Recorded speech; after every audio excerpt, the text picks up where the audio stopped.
What a great day to speak about some sniping game. Hey guys, and welcome to another video on the channel. Today we're going to look at the Sniper Ghost Warrior Contracts 2.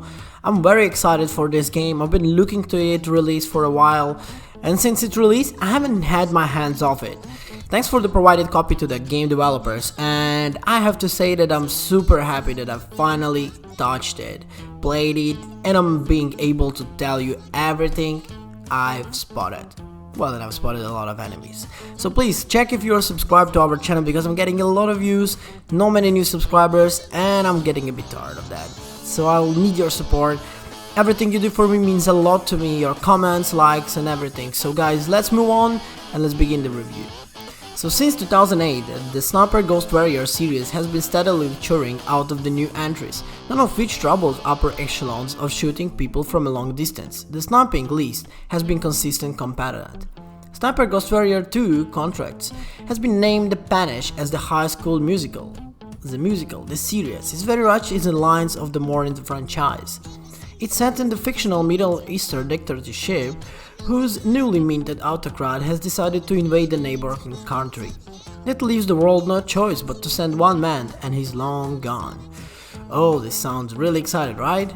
You're the man, and you're a character in a completely standard issue.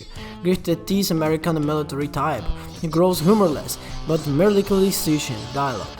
Luckily, your equivalent to the Solid Snake's Colonel Campbell is readable Yorkshireman, whose radio-based direction and advised injections at least modicum of personality of proceedings. The scene set, you helicoptered completely alone in the fictional country of Comar, ready to take down this strategical leader and her network.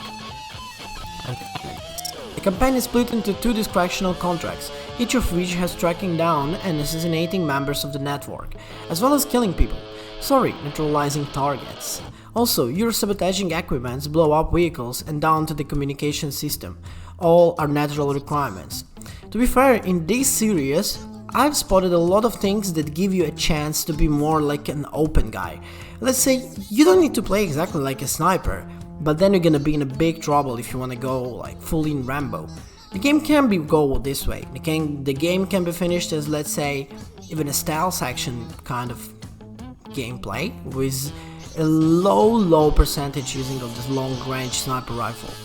The game gives you a lot of opportunities. It gives you different passes, how to finish the map, how to finish the mission, how to assassinate the target, what you can line up. It's all about the time you're putting it into every mission, and this is what makes it cool. It kind of gives me a Hitman feeling, to be honest. When you're going, you're kind of like watching the map. I mean, it's same as in real life, let's be honest. I don't know it in personal, but I would imagine it is. You go, you watch how the area looks. You know what's the path you're gonna take, which enemy you will take in which row, and how you're gonna do and what's gonna be in the end. It can be a completely randomness mascara, but it can be very well planned mission. This is what I mean, and this is why it reminds me a bit of, let's say, Hitman. Anyway, the game's high points are the missions where you need to take out targets a kilometer or more away. Doing that involves the careful observations through the binoculars, stalking enemies, looking for movement patterns and spotting potential props used while they're taking each area's archbaldi.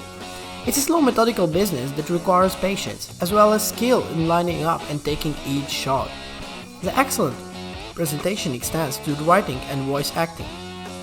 Contracts 2 isn't an exercise in diagnostic self-aggrandizement like Call of Duty has become. It takes a cold and darkly theoretical view of contracting, killing and military interventions of Middle East. The game is completely open about how your job is to keep oil prices high and Western economies afloat, and objectives that lead to a amusing twist later in the game. Oh, and believe me, there is one. On the lighter side, Contracts 2 has some wonderful guard banter. They talk about their pets, companions and being hacked. Wow. I mean, this is not something you would see every day in video games. There is a few identity skill lingering from past Ghost Warrior games, particularly within the save system and the enemy AI. Contracts 2 has an autosave system that disables itself when you're either in combat or close to an enemy. It's a necessary convertible system that could be easily avoided by simply letting players quick save. And the AI really needs to secondary state between passive and every guard that area knowing exactly where you are. And stealth games are always more fun when they're giving a chance to correct a mistake, to stop guard sounding or calling an alert. Having an entire bases light up when you miss a single shot is frustrating rather than fun, but you can technically do even that, like I said. These issues inside, I'm impressed actually by Contracts 2. I like how the Rosenthal approach to executing his design, that he doesn't get distracted by tackling on multiplayer mode or adding the loot system. The game is fantastic, the maps are fantastic, the sniping is great, the long shot contracts are smartly convinced and fun to linker with. To be honest, this is a super enjoyable stealth sandbox to me. If the GTA would have only snipers and it would be in the military, it would probably look like something like this.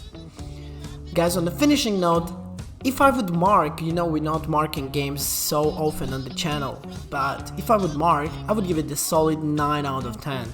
With a slightly potential to the 10, well, and this 10 might come from DLCs. I bet that there's gonna be few DLCs for the Sniper Ghost Warrior, because the game looks fantastic, and as far as I see, people are really liking it.